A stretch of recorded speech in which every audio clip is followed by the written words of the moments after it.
जय हिंद प्यारे साथियों, राम राम नमस्कार। स्वागत है ड्रीम एग्जाम के यूट्यूब चैनल पे आप सभी का। साथियों, बहुत लोगों के मैसेज कॉल आ रहे हैं कि सर हमारा अनुभव प्रमाण पत्र चलेगा या नहीं चलेगा, हम क्या करें क्या नहीं, अनुभव प्रमाण पत्र कौन सा चलेगा और कौन सा नहीं चलेगा, अपने अनुभव प्रमाण पत्र की जांच कैसे करें, फर्जी अनुभव प्रमाण पत्र वाले बनाने वाले को भी और बनवाने वाले को भी होगी जेल।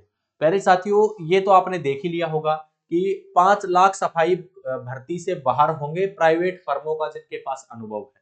प्राइवेट का मतलब क्या हो गया? जिन्होंने होटल का, किसी स्कूल का, किसी अन्य संस्थान का लगा रखा है। तो वो बाहर कैसे होंगे? देखो, एक सिस्टम है इसमें कि आप लोगों का इसमें होनी है लॉटरी। क्या होनी है? लॉटरी। तो सबसे पहले तो देखो, जो संविदा पे लगे हुए थे ना, जिनके पास सक्षम अधिकारी का सिग्नेचर जिसके पे होगा, सक्षम अधिकारी के सिग्नेचर को खींच के 1000 लोगों के पास होंगे। मैंने पिछली वीडियो में भी बताया था। इसके अलावा जितने भी कैंडिडेट होंगे उनमें होगी लॉटरी। इन पे लॉटरी नहीं होगी, ये तो डायरेक्ट होगा भाई। इन पे होगी लॉटरी। अब लॉटरी में किनको प्राथमिकता देंगे? ध्यान रखना, प्राथमिकता मिलेगी जिसके पास है नगर पालिका ठेकेदार का। नगर पालिका ठेकेदार का जिसके पास भी है सर्टिफिकेट, जिसने नगरपालिका ठेकेदार के पास काम किया है, नगरपालिका में, नगर परिषद में किसी ठेकेदार के अंडर में काम किया है, तो उसके बाद इनको प्राथमिकता मिलेगी। जो भी होटल वगैरह के हैं, जो भी होटल वगैरह के हैं, या फिर किसी स्कूल के हैं, या फिर किसी स्कूल के हैं, तो इनको लॉटरी में नंबर ही नहीं आएगा। ठीक है।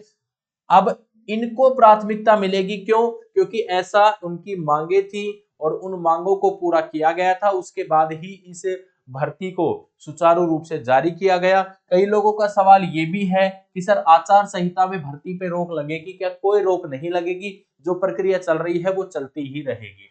ठीक है। प्रमाण पत्र फर्जी मिला तो फर्म और आवेदक के खिलाफ कानूनी कार्रवाई करेगी डीएलबी। और यहाँ पे देखिए, सफाई कर्मचारियों की हड़ताल समाप्त, सरकार ने भर्ती नियमों में संशोधन करते हुए स्पष्ट किया, नगर निकाय में कार्य का अनुभव पत्र लगाने के लिए आवेदक पात्र होगा। ठीक है। तो यहाँ पे सबसे पहले तो ये देख लो, अनुभव प्रमाण पत्र किसका चलेगा। अब ये नहीं है कि किसी कंप्यूटर वाले के पास जाके आपने छपवा लिया, फर्जी मोहर बनवा ली, लगा लिया। नहीं, आपका रिकॉर्ड चेक होगा। आपका क्या चेक होगा? रिकॉर्ड चेक होगा। उस रिकॉर्ड में अगर आपका जो ठेकेदार है, अगर वो उसको वेरीफाई करेगा, ठेकेदार क्या करेगा?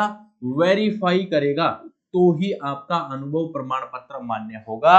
अन्यथा आपका अनुभव प्रमाण पत्र 1% भी मान्य नहीं होगा। अगर ठेकेदार वेरीफाई नहीं करता है तो फिर तुम गए जेल। समझ गए बात को? तो आप अनुभव प्रमाण पत्र देखो, सबसे पहले तो किसी ने अगर होटल वगैरह का लगा रखा है और उसने नगर पालिका में काम कर रखा है, गलती से होटल का लगा दिया, होटल में भी काम किया था, तो आप लोग ये नगर पालिका ठेकेदार वाला बनवा लेना।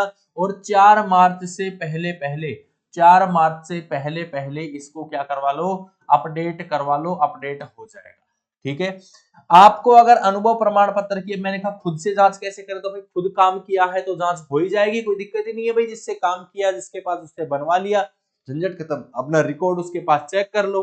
ठीक है।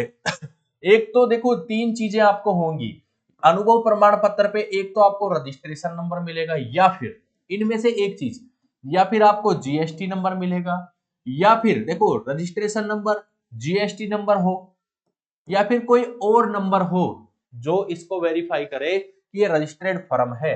फर्म का नाम उस पे होना चाहिए।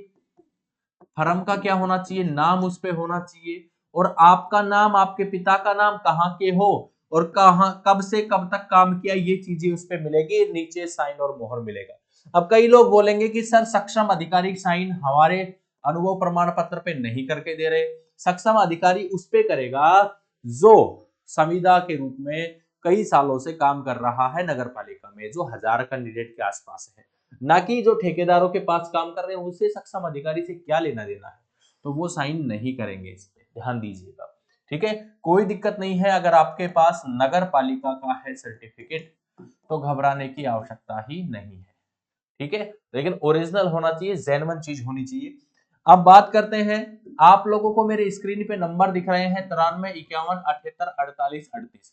अगर किसी को कोई दिक्कत है तो व्हाट्सएप पे एक बार, व्हाट्सएप पे एक बार भेज देना अपना अनुभव। अगर कोई दिक्कत होगी तो मैं बता दूंगा उसको, ठीक है। दूसरा, जिन्होंने अभी तक कोर्स नहीं लिया है तो बाय स्टडी ऐप डाउनलोड कर लीजिए। कोर्स 24 मार्च तक ऑफर है, 149 रुपए में पूरा प्रैक्टिकल का कोर्स मिल जाएगा।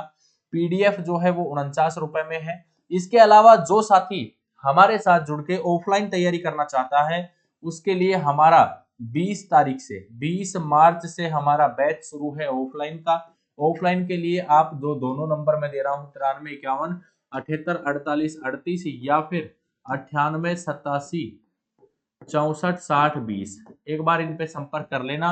ऑफलाइन बैच हमारा चल रहा है कहाँ पे, बानसूर, जो कि अलवर जिले में, या फिर कहें कि अगर कोटपुतली के पास है, ठीक है, नया जिला कोटपुतली है, ठीक है भाई। तो ये चीजें थी, मैंने आप लोगों के डाउट जो है वो क्लियर कर दिए हैं। बाकी मिलते हैं नेक्स्ट वीडियो में बड़े अपडेट के साथ, तब तक के लिए जय हिंद, जय भारत, वंदे मातरम।